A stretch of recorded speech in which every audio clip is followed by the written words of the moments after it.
Bom, pessoal, só avisando também que a gente deverá, ao final dessa apresentação, sortear 2 dos livros aí de autoria do professor Bauer, que eu colaboro também, né?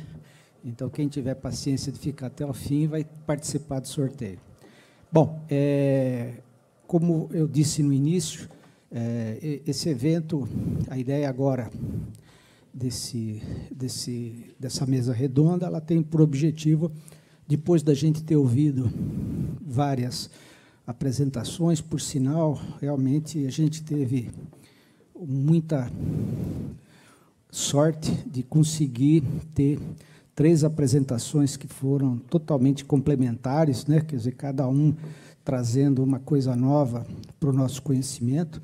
Então, a ideia agora é a gente tentar ver, a gente tinha também, e ainda eu espero que chegue a tempo, né, o professor Herman, que foi convidado, né, para estar participando também dessa mesa, né, e a ideia, inclusive, com a participação da Silene, né, que ela, na verdade, é a responsável por toda a parte de AD da Secretaria da Educação atualmente.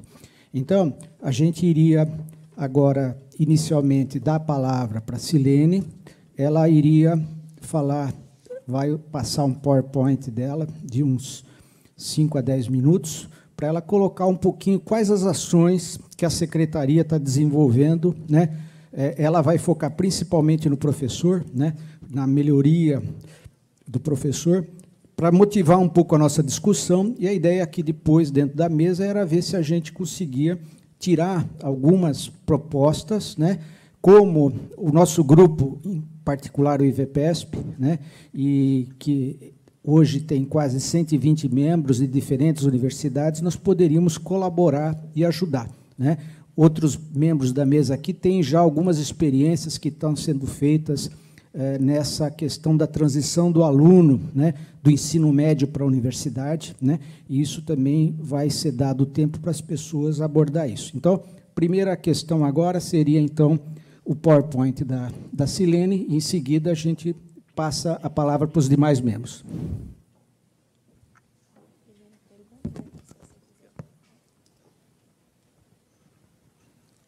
Bom dia, pessoal. Eu vou ficar aqui mais na lateral, que eu acho que é mais interessante. Atualmente, então, eu faço parte da Escola de Formação de Professores do Estado de São Paulo, que desenvolve um trabalho exclusivo para a Secretaria de Educação do Estado. Ah, tá ok. É só aqui. Eu vou ser breve, porque eu acho que essa interação é a parte mais interessante, e também porque muito das preocupações, né, muitas das preocupações da Escola de Formação foram contempladas na fala dos professores, né, que me antecederam. Então, isso vai tornar possível com que minha fala seja breve, né, como em 5 a 10 minutos, aí, como foi antecipado pelo professor Hélio.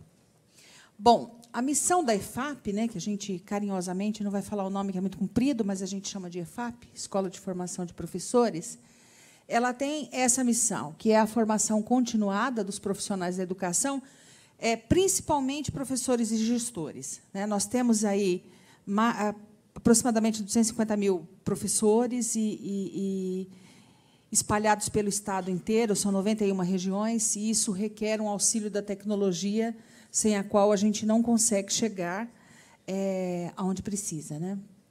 Eu trouxe, assim, de forma muito rápida, os números de 2012.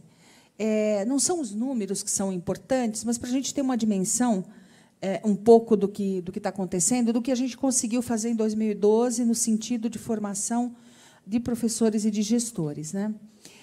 Nós temos cursos pedagógicos que a gente diz que envolvem as áreas do currículo, e nós tivemos aí 49 mil atendimentos, um pouco mais.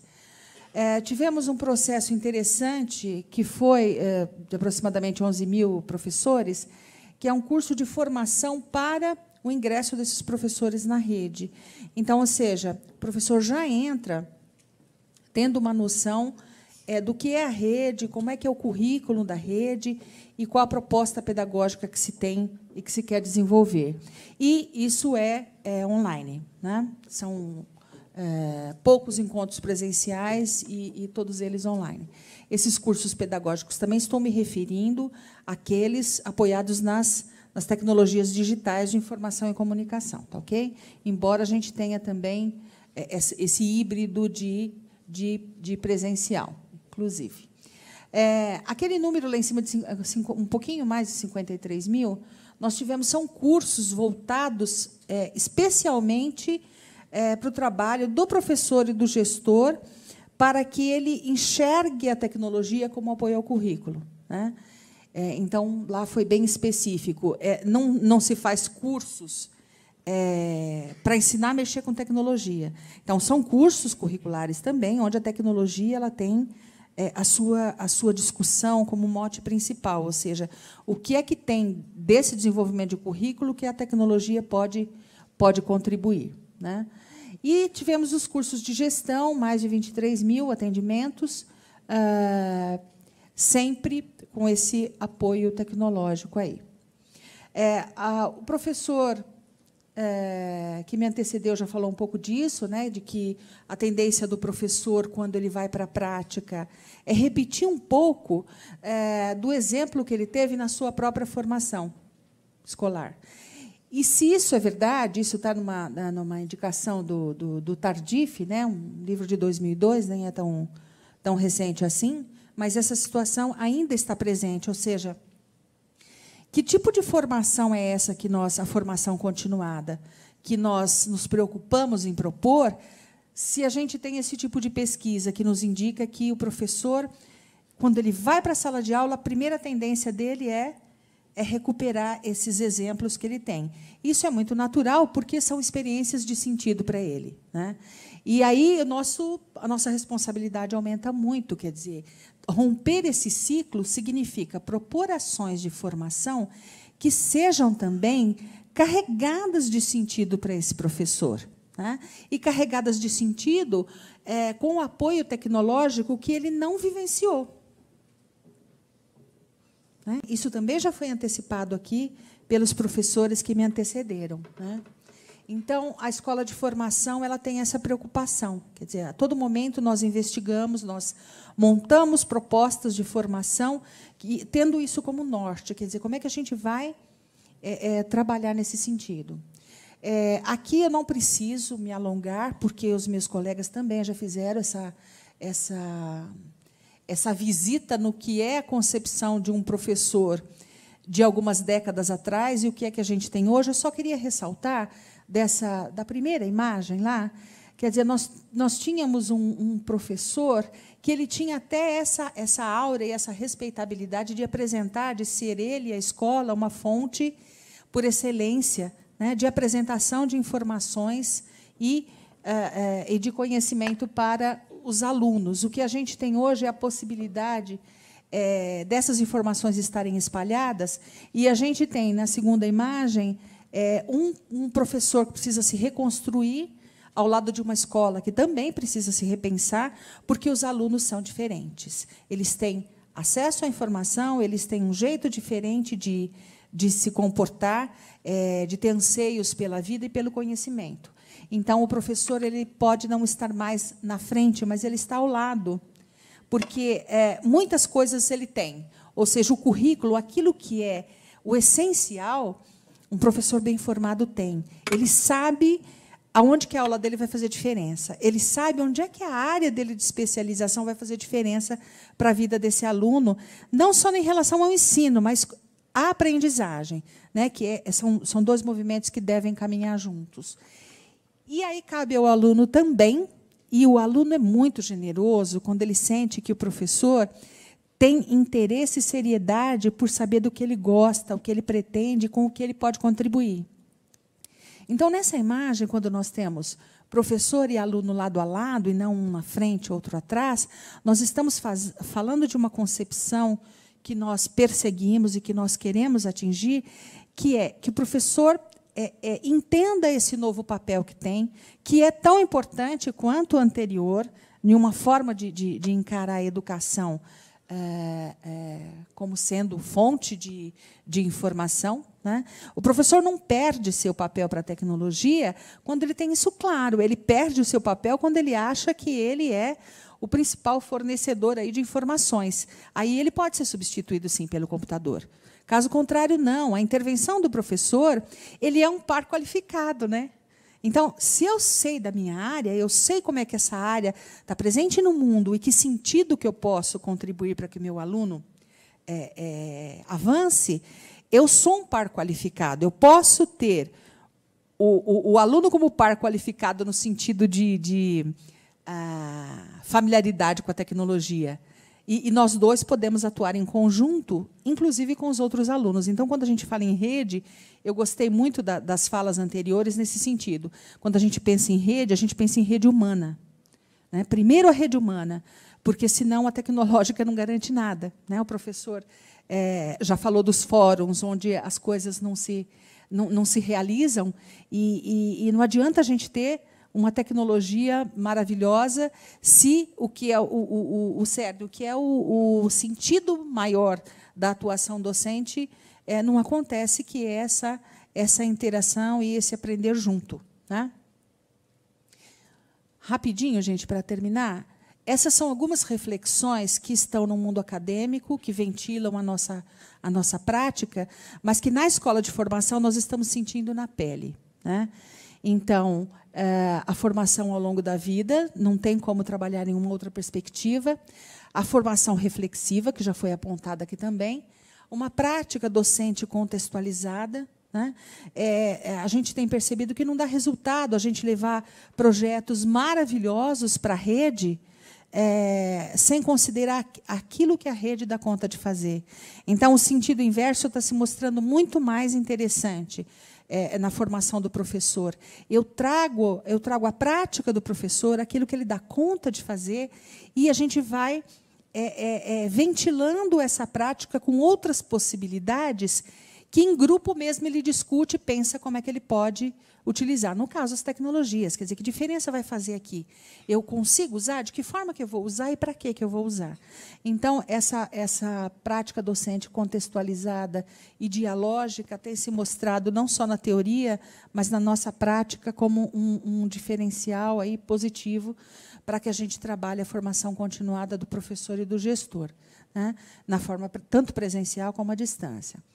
A apropriação das tecnologias de informação e comunicação pelo currículo, a gente é indiscutível essa vertente. O professor coloca isso a todo momento, que ele se sente inseguro para as novas tecnologias, mas que ele tem disposição para isso, que ele usa telefone celular, ele vai ao banco eletrônico, ele usa todos os equipamentos, ele só não sabe fazer essa adaptação para o currículo, porque, ao contrário das outras tecnologias, as tecnologias digitais de informação e comunicação, elas têm a possibilidade da interatividade. E aí o jogo sai da mão do professor e aí ele não sabe, está aprendendo, né? Ele não sabe por enquanto, mas a gente vai contribuir para que ele e nós aprendamos também. Como é que a gente incorpora isso no currículo? A metodologia que tem se mostrado mais interessante é voltada para a construção da autonomia nos estudos. Isso não é fácil, né, na formação do professor. Se não é fácil no presencial, online é mais difícil ainda, no sentido que a gente consiga mostrar para o professor que a tecnologia ela tem que ficar transparente no processo de formação dele. Quando ele entra no ambiente virtual, no nosso AVA, né, aquilo tem que ficar, para ele, de uma forma transparente, porque o que importa é o que a gente está propondo ali e o que a gente vai construir juntos, né? Bom, a secretaria tem feito convênios para favorecer ao professor a compra de equipamentos. Nós temos projetos nesse sentido. No último ingresso, o professor recebeu uma bolsa para poder comprar o seu computador e pagar uma conexão durante 4 meses, enquanto ele fizesse o curso para ingressar na rede. Agora, a gente tem um outro modelo que vem para esse próximo concurso, que já acontece a primeira etapa esse ano, e o desenvolvimento da formação vai ser ao longo do período que ele tem, como se fosse uma experiência, né? Então, mudou um pouco o formato. Nós temos projetos e parcerias para ampliar a rede tecnológica e a conexão nas escolas. A infraestrutura é o nosso grande problema, quer dizer, não é o nosso grande problema. O grande problema é que o aluno aprenda e o professor também. Mas, em relação à infraestrutura, a gente tem problemas grandes, a gente tem coisa trabalhosa para resolver, né? E estamos na lida aí, na Escola de Formação desde 2009, também é uma coisa recente, mas a gente tem trabalhado muito em cima dessas coisas que eu trouxe sucintamente para vocês. Aqui tem lá em cima o endereço da Escola de Formação, que eu convido vocês a visitar, né, o nosso portal. Desse portal, a gente tem também a entrada para o AVA, mas aí só os inscritos é que podem acessar, porque tem login e senha para isso. Mas os visitantes podem entrar curso a curso para conhecer a proposta da formação, o que ela pretende, os objetivos, quantas pessoas estão inscritas, colher alguns resultados depois que os cursos já terminaram. Tá? Então, é um convite para que vocês cheguem lá. E, voltando no título, né, da nossa vinda aqui, o papel do ensino virtual no ensino público médio, a fala que eu trouxe em nome da Secretaria de Educação e do professor Herman, é que o nosso papel na escola de formação é o de pensar como é que esse professor pode avançar para conseguir ser um bom apoio para esse aluno do ensino médio. A gente vê a figura do professor como fundamental, a tecnologia como aliada e não como fim. E a nossa batalha, o nosso campo de batalha está por aí. Muito obrigada.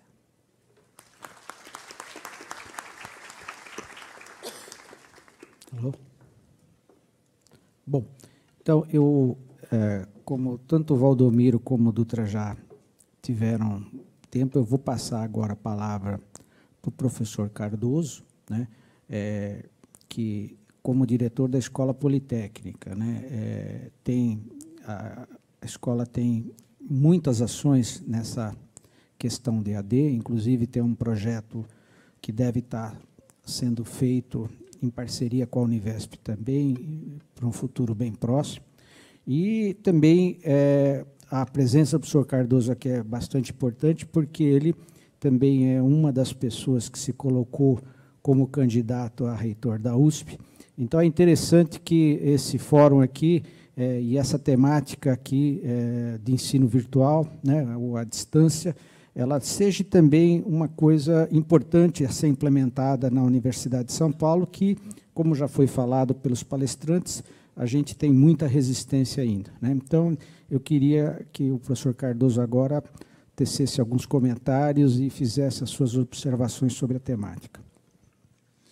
Bom, muito obrigado pelo convite, participar dessa mesa aqui com especialistas, sobretudo na área de educação online. Eu evito usar esse termo educação à distância, pelo desgaste que a palavra já sofreu, mas o que se observa é que nós temos o Valdomiro mostrou claramente, algo em torno de 12% dos nossos jovens estão no ensino superior.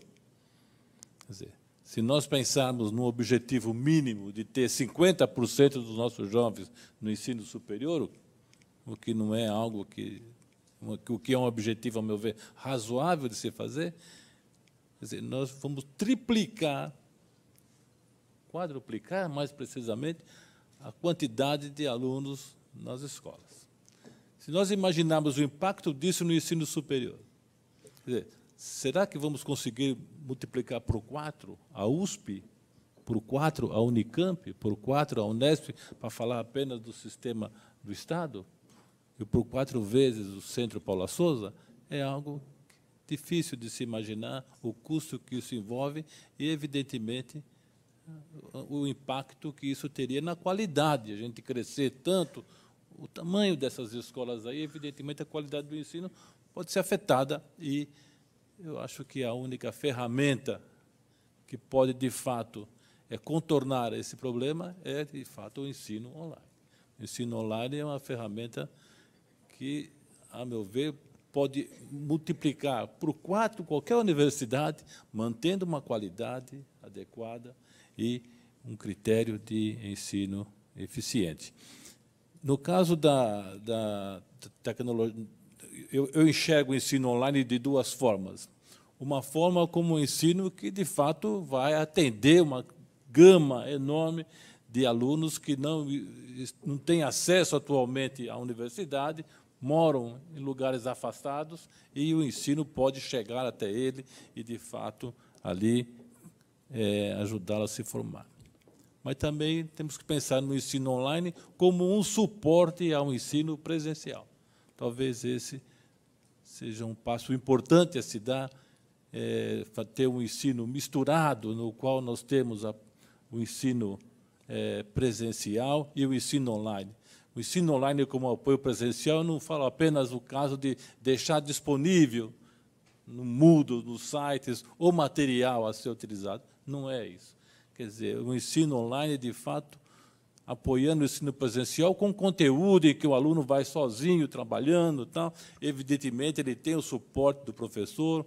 Nesse caso aí, o que vai acontecer, o professor vai ficar desincumbido da tarefa estafante, que é administrar a aula presencial, que não deixa de ser estafante, isso, mas ele vai, de fato, como o professor Valdomiro colocou, e também o Dutra, atuar como um tutor no processo.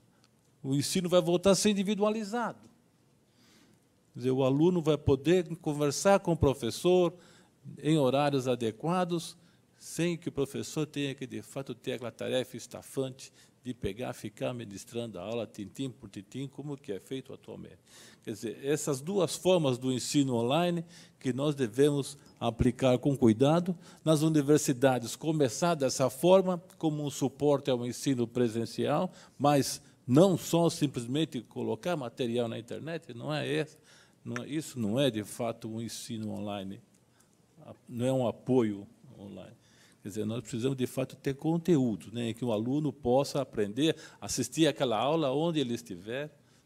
Os recursos que nós temos agora são, de fato, muito grandes, e se pegarmos aqui, eu vi até o professor comentou, o caso da lei de Moore, que a cada 18 meses a capacidade de processamento dos computadores dobra.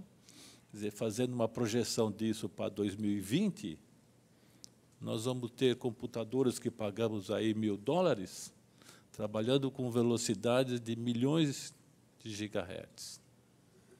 Capacidade de armazenamento de milhares de terabytes. E comunicação em torno de gigabits por segundo. De modo que a telepresença vai ser corriqueira. Quer dizer, o professor pode estar dando a aula, o aluno está assistindo essa aula com uma nitidez, com uma definição muito alta em qualquer lugar. Quer dizer, de fato, não é necessário mais a presença dele em sala de aula. Ele assistirá a essa aula em qualquer lugar, com definições e clareza tão boa quanto se estivesse face a face com o professor. Quer dizer, isso é algo que vai ter um impacto muito grande no ensino. A tecnologia da informação, para mim, o impacto maior dela vai ser justamente nisso, no ensino, porque vai colocar na sociedade uma quantidade enorme de jovens que não têm condição não têm mobilidade, não têm condição de sair de sua cidade e ir para outro lugar, enfim. Eu fiquei muito assustado quando o Valdomiro mostrou aquele mapa lá que mostra o buraco negro do estado de São Paulo. Nós imaginávamos que São Paulo está sendo atendido em todas as cidades, no que se refere ao ensino superior, quando não. Então, eu fico imaginando se você pegasse esse mapa e estendesse ao Brasil, o grande escuro que seria. Né? De modo que a única forma da gente clarear isso, não tem dúvida, é o ensino online. É um ensino online. Quer dizer, eu vejo, a Univesp está aí justamente para fazer essa tarefa, né? E a Universidade de São Paulo, a Escola Politécnica, em particular, tem uma proximidade muito grande com a Univesp.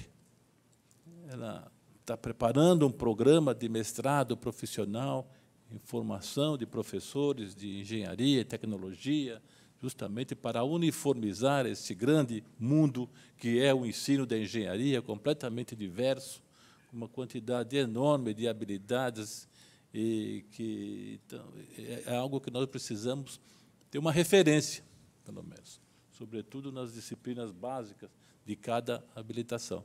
Então, esse é um trabalho que espero que em breve já esteja no ar, e vai ser um programa muito importante, não só para o próprio sistema de ensino do Estado, que seria o mais indicado, aí, o Centro Paula Souza, que tem uma quantidade enorme de professores em várias cidades do Estado, sem condição de fazer uma pós-graduação, por ser longe, enfim, toda a questão de licença, mobilidade é complicado, né? Então, ele poderá fazer esse programa de mestrado lá na sua cidade, com o suporte aí de um ensino online eficiente, gerenciado aí pela Univesp, né? E também na questão de formação de professores, eu vejo que já existe isso, essa iniciativa da Univesp em parceria com a universidade, professores de ensino médio, né? que licenciatura em ciências e também de ética, são cursos que estão em andamento. Eu creio, então, que há um cenário muito favorável para a aplicação do ensino online, mas é necessário se ter aí um eixo nessa questão, né? Uma ferramenta adequada. Existem, na Universidade de São Paulo, uma quantidade enorme de iniciativas. O professor Dutra aqui apresentou uma iniciativa valorosa da parte de aplicação aí disso no ensino online. No entanto, são atividades isoladas que precisam de convergir para que se tenha aí uma ferramenta que atenda a toda a comunidade, que seja, de fato, distribuída para todos, e que não tome o tempo do professor, porque tem professores que fogem simplesmente porque ele não conhece a tecnologia, não sabe mexer naquilo, né? Então, nós precisamos fazer uma ferramenta e ter um sistema de apoio com pessoal, que, de fato, o professor vai querer ministrar uma certa disciplina em conversa com essa turma. Isso aí vai ser colocado numa plataforma eficiente, com todas essas características eficientes que nós vimos aqui apresentadas, não só pelos nossos colegas aqui, como também pelo professor da Universidade de Michigan. Eu gostaria, o meu sonho é ter um long capa, né, que o Bauer apresentou aqui, esse long capa, uma forma de gestão do ensino online espetacular, e eu creio que nós temos competência de fazer algo semelhante, desde que seja feito um investimento e colocar gente competente para trabalhar. Essa é a minha opinião, professor Hélio Dias. Muito obrigado.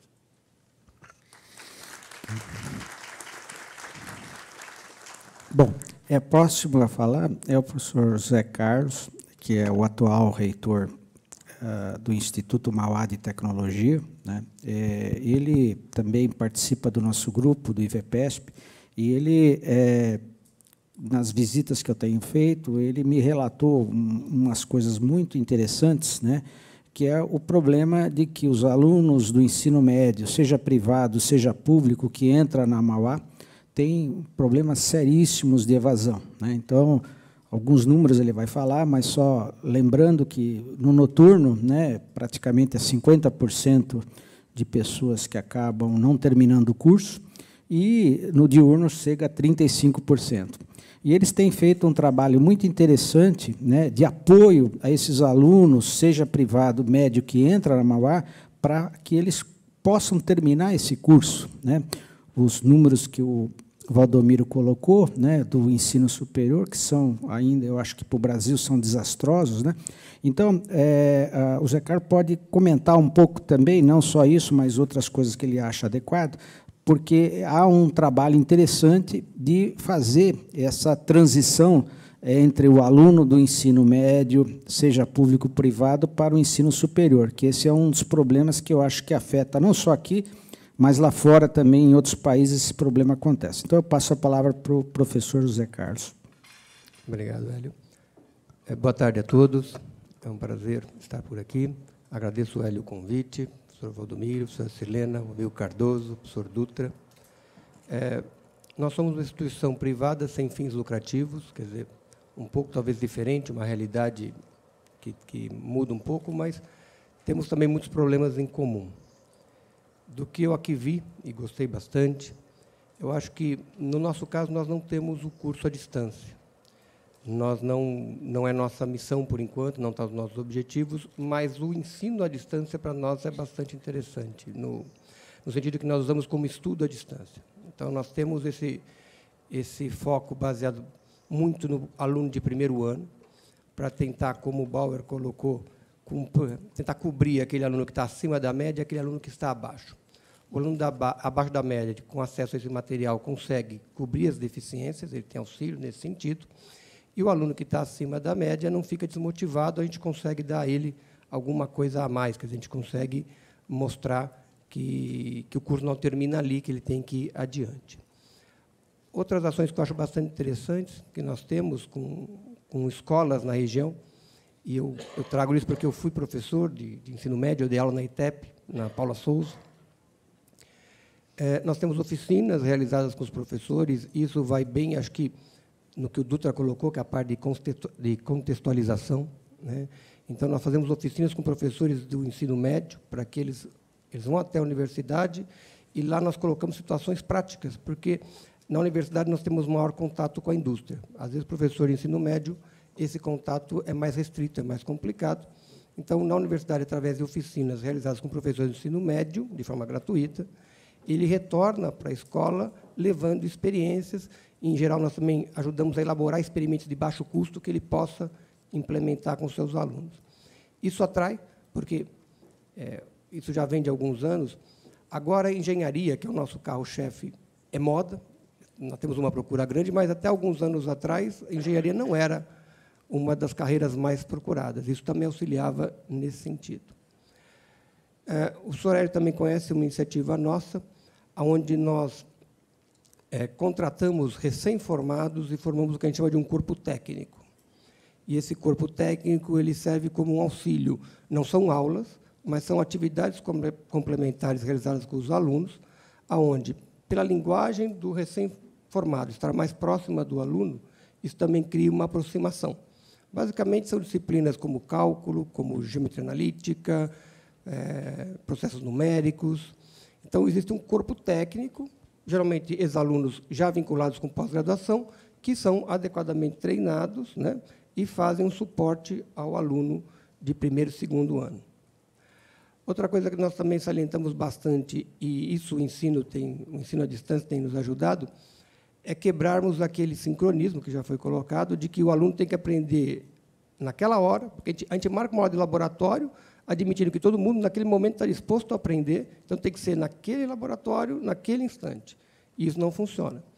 Então, nós temos uma iniciativa, que é um Web Lab, é um laboratório feito à distância, é um laboratório físico, o laboratório existe, o aluno loga no horário que ele acha mais conveniente, através de câmeras web, ele vê o experimento, ele interage com o experimento, ele recebe os dados do experimento, em casa ele analisa isso e volta a interagir num passo seguinte de novo com o experimento, né? São plantas caras, são plantas que rodam 24 horas e que, no meu ponto de vista, mas isso é difícil de se montar um modelo, deveriam ser feitas por várias instituições e assim divididas. Quer dizer, não precisa ter, nem todo mundo precisa ter as mesmas plantas. Eu posso ter uma planta forte, por exemplo, na área de mecânica, Cardoso pode ter uma planta na área de elétrica, e os meus alunos de elétrica usam a planta do Cardoso, os alunos de mecânica do Cardoso usam a minha planta. Então, eu posso ter isso rodando 24 horas, e é interessante, eu não me lembro, eu acho que foi o Bauer que mostrou, o acesso dos alunos ele se faz realmente mais na madrugada. Na parte de noite e madrugada é que os alunos estão lá, que é uma geração diferente, né? A geração deles. E acho que o problema hoje não é nem a questão de que a geração deles é diferente, é que ela é diferente da nossa, né? Hoje nós temos um problema que nós não tínhamos antes, que você tem as gerações X, Y e Z, todas elas ao mesmo tempo interagindo. Antigamente o processo era mais lento e você não tinha esse conflito tão premente, né?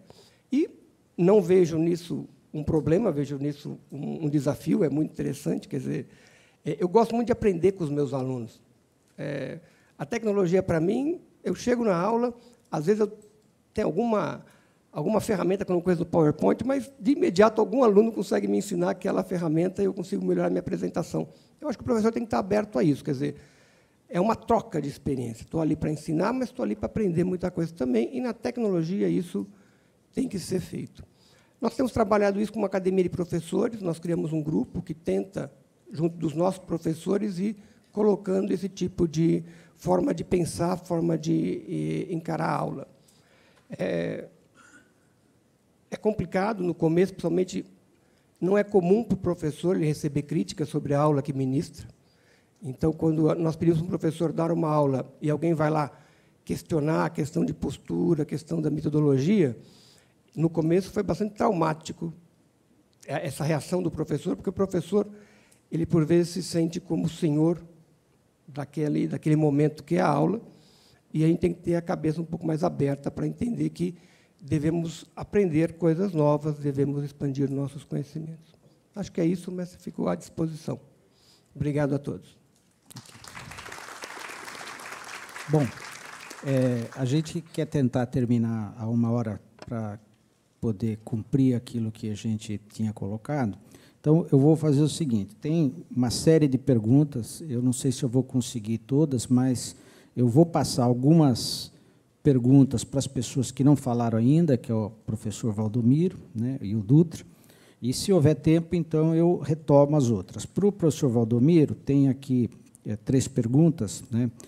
Diz assim, de acordo com a sua fala, ninguém trabalha na Univesp sem antes passar pelo treinamento. O treinamento oferecido pela Univesp aos futuros tutores é feito em aulas presenciais ou com ferramentas EAD. Se não são feitas à distância, por quê? A Univesp confia na EAD para treinar seus tutores? Deixa eu continuar mais um aqui. Qual é o grau de interação previsto da Univesp com outras instituições ou com os objetivos próximos, como a Universidade Aberta do Brasil? Por que o Brasil ainda está atrasado na implantação das tecnologias e de toda a infraestrutura de multimídia das escolas públicas em prol do aprendizado, já que é a 7ª economia mundial?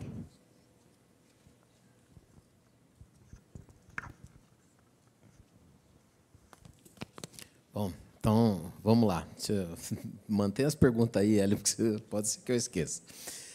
Com relação à primeira, a capacitação que a Univesp faz é online, sim, com alguns momentos presenciais.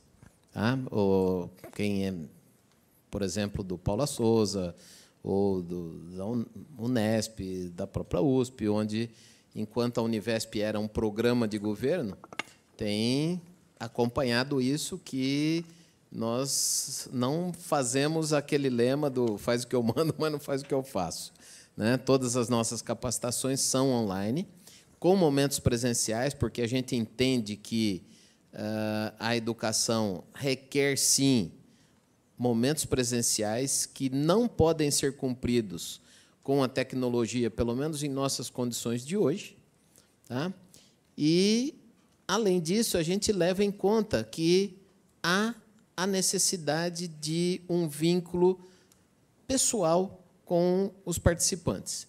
Então, cada momento, cada curso, cada capacitação tem uma particularidade, um certo percentual de presencialidade, que não é um número cabalístico escolhido a priori, mas é desenvolvido um projeto para aquela capacitação e, dadas as suas características, a gente usa aqueles momentos nobres de presencialidade para realizar essas atividades. O restante, sim, é feito tudo online. Tá? A segunda era em relação a parcerias, né? Em relação às parcerias. Bem, a Univesp, embora hoje ela seja a 4ª universidade pública do Estado, o projeto de lei foi aprovado em julho do ano passado e, como eu tenho brincado sempre, neste ano, a partir de 2 de janeiro, nós estamos começando a operar e é a sensação de nos erguermos puxando os próprios cabelos, porque tem tudo por fazer, né? Mas nós já temos um histórico aí de vários anos, que é desde 2007, quando a Univesp foi concebida como um programa de governo com o propósito de ampliar, sim, o ensino público no Estado, através do uso intenso de tecnologias, mas em cooperação com as outras 4 instituições públicas do Estado, USP, Unesp, Unicamp e Santo Paula Souza. Esse conceito não foi só em termos de evolução do programa, mas ele foi mantido no próprio projeto de lei de criação da Univesp, onde, na sua concepção, está lá, que ela vai desenvolver cursos isoladamente e em cooperação com os outros órgãos públicos do Estado. Isso não exclui, de forma nenhuma, cooperação com outras instituições, mesmo que não públicas. Isso vai depender da forma de que as coisas forem acontecendo. É uma evolução cujo principal propósito é levar o ensino superior público gratuito aos nossos jovens. Tá? Todas as parcerias são bem-vindas, desde que com esse propósito. E, emendando aí na terceira pergunta, nós não temos restrições à cooperação, inclusive com órgãos federais, não. Tá? Existe não só a proximidade de propósito com a UAB, que opera como um consórcio, como nós éramos até 31 de dezembro do ano passado, existe esse propósito de cooperação e existe até o próprio relacionamento das pessoas, né? Do conhecimento que nós temos com os líderes da UAB. Então, isso é uma realidade, e é uma realidade até bastante próxima, porque, embora nós estejamos apenas começando como instituição, nós já temos um certo protocolo de intenções aí de cooperar com a UAB em tudo aquilo que for Estado de São Paulo, né? Por lei de criação, nós somos órgãos públicos do Estado. O que for para beneficiar a educação no contexto do Estado de São Paulo, sim, embora com educação à distância a gente possa alcançar qualquer rincão geográfico, mas, pelo menos nesse primeiro momento, nosso alvo é Estado de São Paulo. Tá ok? Acho que era isso. Espero ter respondido. Bom, então eu vou também passar agora para o professor Dutra também fazer algumas considerações, já com algumas perguntas, que foram 3 endereçadas a ele. Uma era assim: se o momento para o ensino com uso de tecnologias é agora, quais as ações efetivas para aproximar o professor dessas novas ferramentas de maneira rápida? Além, por exemplo, da escola de formação apresentada pela professora Silene. A escola atual média é vista como uma prisão. A abertura presencial virtual para essa modalidade seria a solução? Ou ela sendo integral, quer dizer, período integral, solucionaria? Como o ensino superior brasileiro está trabalhando para formar e identificar futuros profissionais inovadores? Bom, eu acho que essa ideia de ser rápido é um desejo de todo mundo que a gente capacite as pessoas. Mas é um processo, na verdade, muito mais lento que a gente espera. Quer dizer, a capacitação é um negócio que não pode parar. Eu não posso falar que eu vou capacitar. É um processo contínuo, não dá para parar isso. Mas eu visualizo, na verdade, algumas formas de você agilizar esse processo. Por exemplo, com videoconferência, a parte de vídeos tutoriais.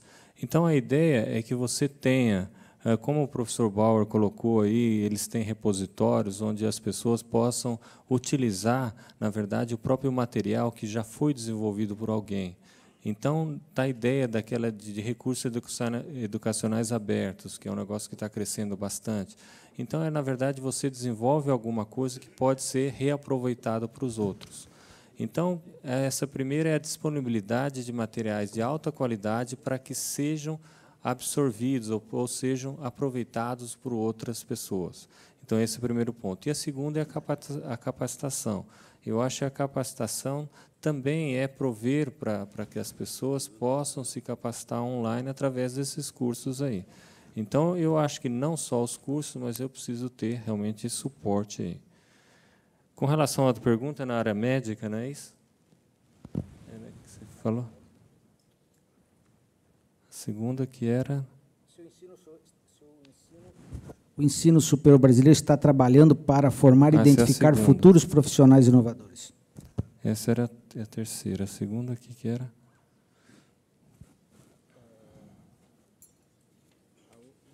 Se o momento para o ensino médio com uso de tecnologia, agora quais as ações... Bom, isso aí. Ensino médio, né? Como aproximar o professor dessas ferramentas, né?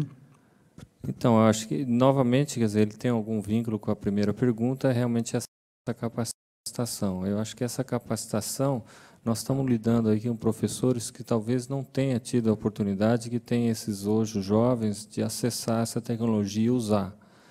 Mas eu não vejo muito problema em relação à capacitação da tecnologia. Eu acho que é possível a gente fazer aí um mutirão para treinar. A minha maior preocupação é como usar essa tecnologia.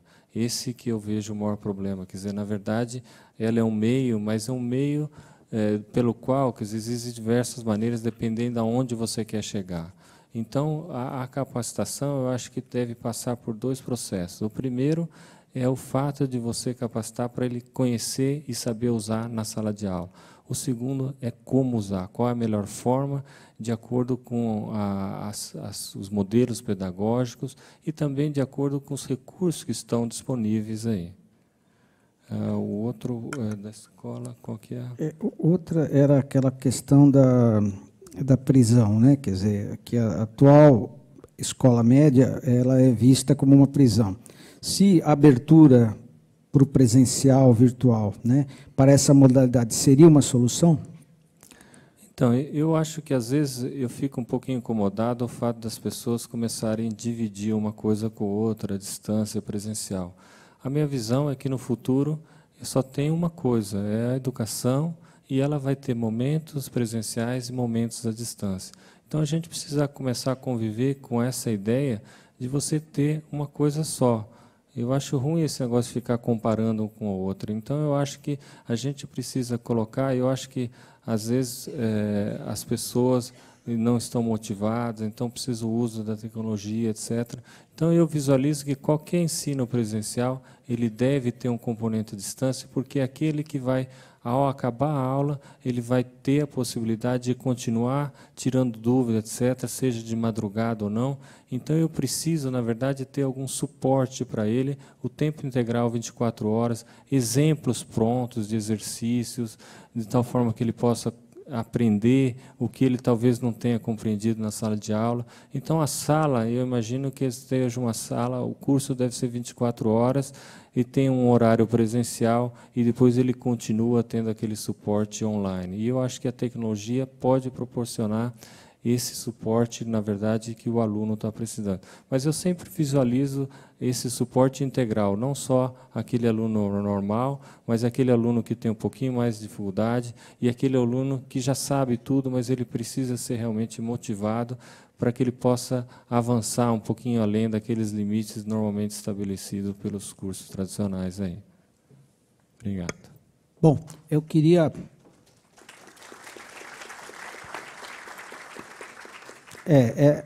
a ideia é o seguinte, nós temos, todos os que se inscreveram, nós vamos formar aí um grupo, né, provavelmente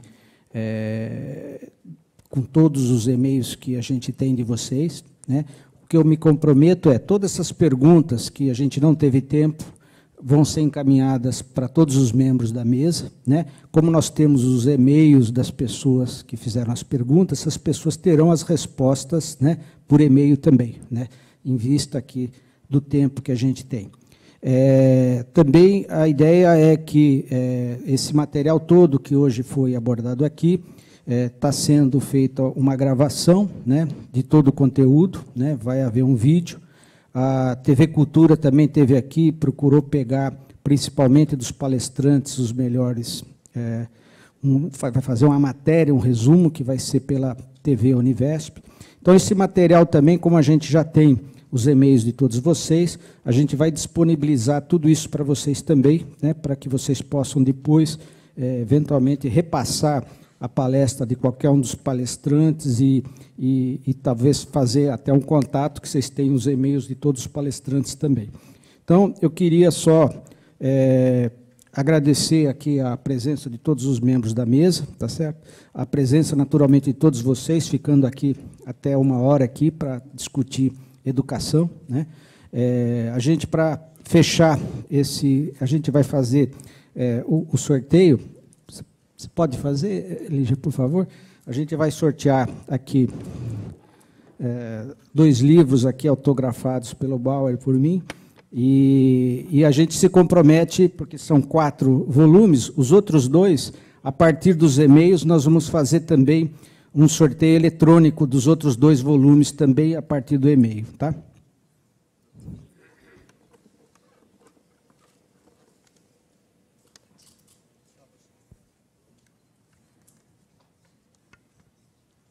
Claudionice Nascimento Santos.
Cristina Miyori Ishimatsu.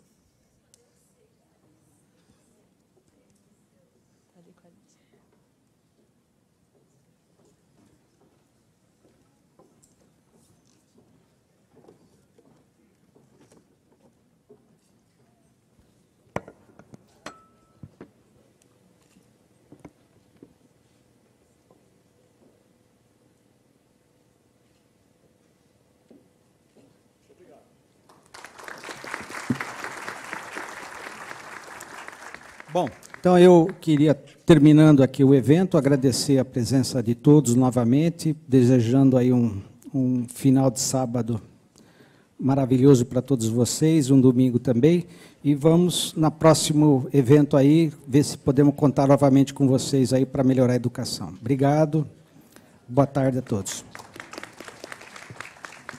Apenas lembrando que o certificado de participação desse evento vai estar disponível no site do CIEE depois de 1 semana.